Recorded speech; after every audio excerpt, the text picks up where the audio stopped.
Buenas tardes, buenos días. Estoy hablando un poco a los micros y se oye perfecto. Vale, pues ahora ya en serio, Egunon, buenos días. Muchas gracias por acudir a esta convocatoria de rueda de prensa en la que vamos a presentar el programa de fiestas de Burlada y la persona o entidad que va a lanzar el chupinazo. Egunon guztioi eta ongi etorri prentsaurreko honetara. Buenos días y bienvenidos todas y todos a esta rueda de prensa. Gezurra dirudi, baina pasatu dira 3 urte baino gehiago, Burlatako udaletxera ailegatu ginenetik. Eta hauek izango dira gure laugarren jaiak, legealdi honetako azkenak. Aldaketa izan zen definitu gintuen hitza, eta aldaketa hori ere nabaritu da gure herriko jaietan. Ireki genituen udaletxeko eta patronatoko ateak jendeak erabakietan parte hartzen alizateko.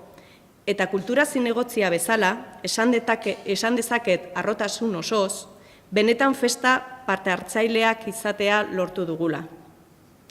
Oraintxe aurkeztutako dugun programan, politikari, herri erakunde eta era partikularreko pertsonen artean egin dugu.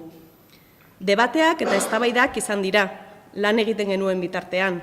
Azken finean oso jende ezberdina elkartzen ginen jai batzordean. Gazteak eta 60 urtetik gorako gazteak, gurasoak eta guraso ez direnak, parrandazaleak eta lasaitasuna gustoko dutenak. Baina lortu dugu guztion artean akordio batera ailegatzea eta osagai askorekin programa bat prestatu. Eta sukaldetan gertatzen den bezala, debateak eta eztabaidak, barreak eta elkarguneak bihurtu dira.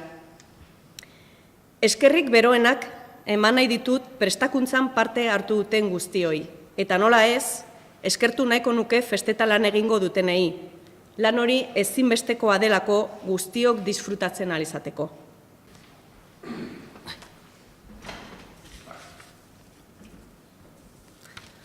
Bueno, kaixo egunon. Aurten 2016an eta 2017an egin zen bezala, Burlatarrok zein pertsonak edo entitateak botako duen aurtengo txupinazoa erabakitzeko aukera izan dugu.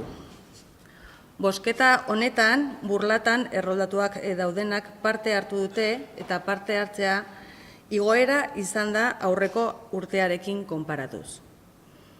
Ospatu den herri bozketaren ondorioz, aurtengo Burlatako 2018ko Burlatako jaietan, txupinazoa botako duen entitatea Burlatako musika banda kulturala izanen da.